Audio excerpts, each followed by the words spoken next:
videos, so it looks like we've had some pretty major news. Which is the release of the new Lapse kernel exploit for the PS5, using of the Lapse exploit as the entry point to trigger that kernel exploit. So we now have that chain working on the PS5. It also works on the PS4, although it's not quite fully implemented yet on the PS4. So the PS4 version is lagging a little bit behind the PS5 version right now. But on PS5, we essentially have it working on firmwares all the way from 8.0 all the way up to firmware 10.0. So any firmware in between 8.00 all the way up to 10.0, including also older firmwares below 8.0 that already have existing jailbreaks. We can also run the new Lapse kernel exploit on those firmwares too. So that is all basically implemented and ready to go here. Now, we're just talking right now about the Lapse kernel exploit itself, which on its own can only enable the debug settings right now. And obviously, you know it essentially jailbreaks but we don't have case stuff to be able to run fake packages or, you know, PS5 game backups or homebrew,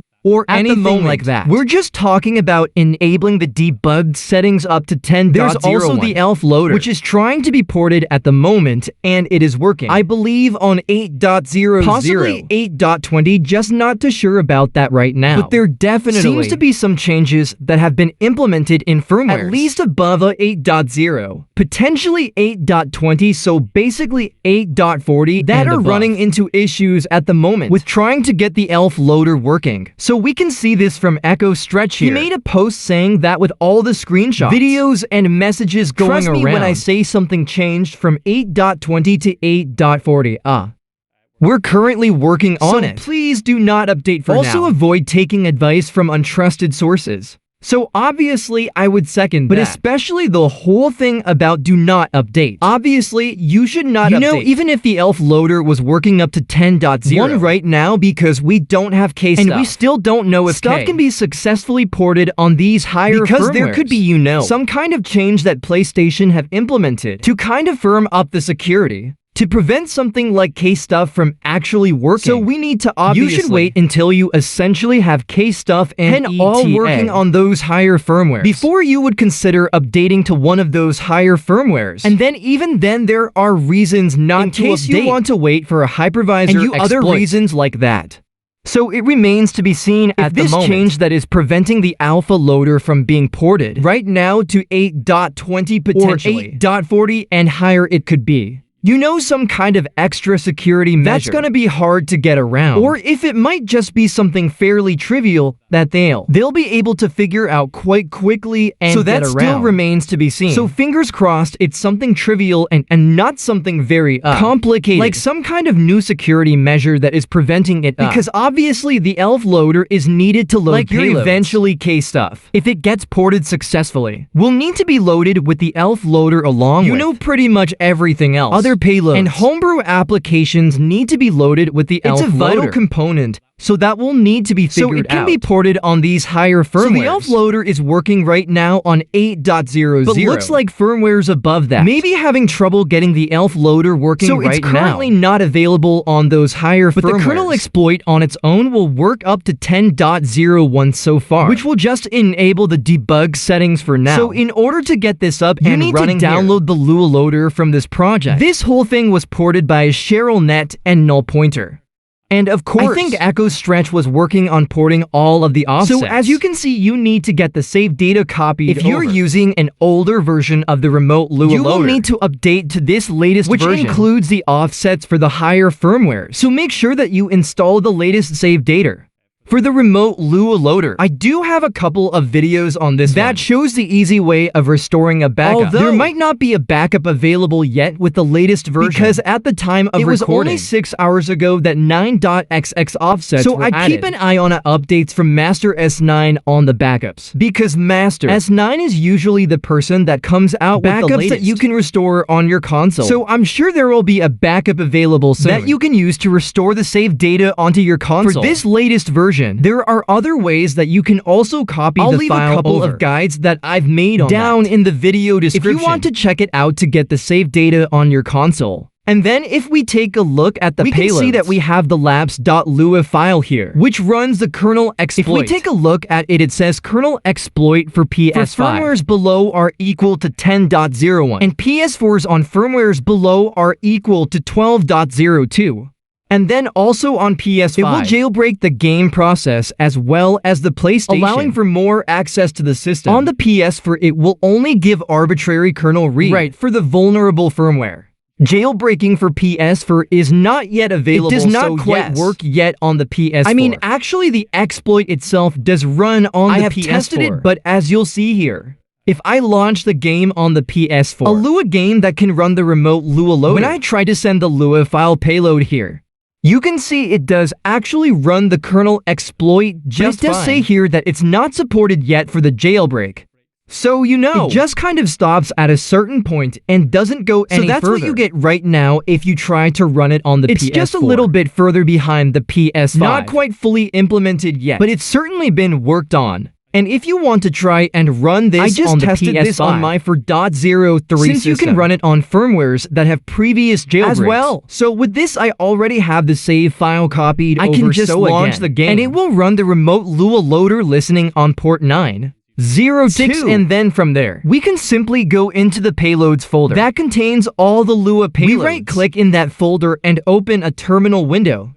And then from there, we can simply type in Python and then the send_lua.py, which is the script to send the Lua files to the console. And then the IP address of your PS5 followed by 0 to 6, which is the port number. And then obviously, we're gonna send the lapse.lua file instead of the UMTX one to try and jailbreak using this new exploit. And as you can see when I press enter, it's pretty much instant. It's amazing how fast this runs. It definitely loads faster than the UMTX although exploit. That too runs pretty fast with this particular method, but even then, this is definitely faster. Not quite 100% stable as you can see in this case. On my first try, it did run successfully. And it gets all the way to the point where it says it's done. You can then send a follow-up payload like the ELF loader. If it's supported on your firmware. Right now, obviously, I'm on an older jailbreak. So I have all payloads available to me. So I can go ahead and send the ELF loader again using the same script. And then that will get the ELF loader loaded on my console.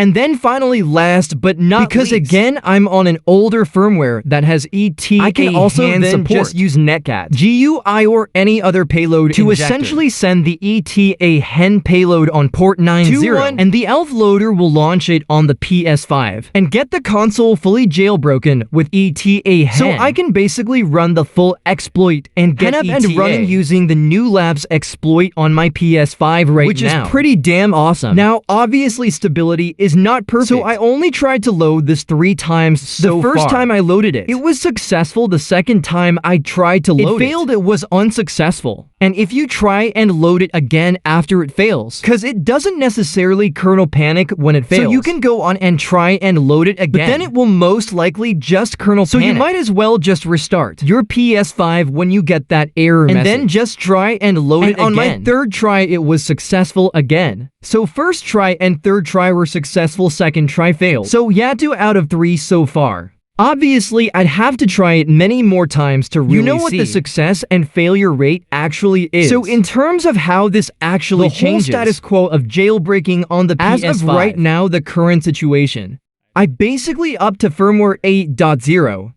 You are able to enable the debug settings and also run the ELF loader, which means in a pretty short period of time, I suspect things like the homebrew launcher will get updated to support 8.0, so you'll be able to load some of those retro games. Account activator. Maybe things like the remote play enabler. Those kind of homebrew applications could run. And then also, of course, other payloads like FTP for root access to the file system. And maybe eventually things like PS5 debug RPSX. Various other payloads could get ported over to work on 8.0. Those are things that we could expect in the short term. Obviously, long term, we'll have to wait and see if stuff will be able to be ported to firmwares above 7.61. That still remains to be seen, and for firmwares above 8.0 and maybe 8.20, we're looking at an issue where it's not working, and we'll have to see if that can be successfully fixed and made to work on all of the firmwares up to 10.0. So that's still a wait and see situation right there. Now, there could also be some short-term benefits to people on 6.7.x firmware who already have existing jailbreaks, because I've noticed that Stretch has also been updating the offset for the PS5 self-decryptor, which is used to decrypt your games so that you can create a PS5 game backups or game dumps. So those offsets are being updated to add a 8.9.x and 10.0 one firmware support to the self-decryptor.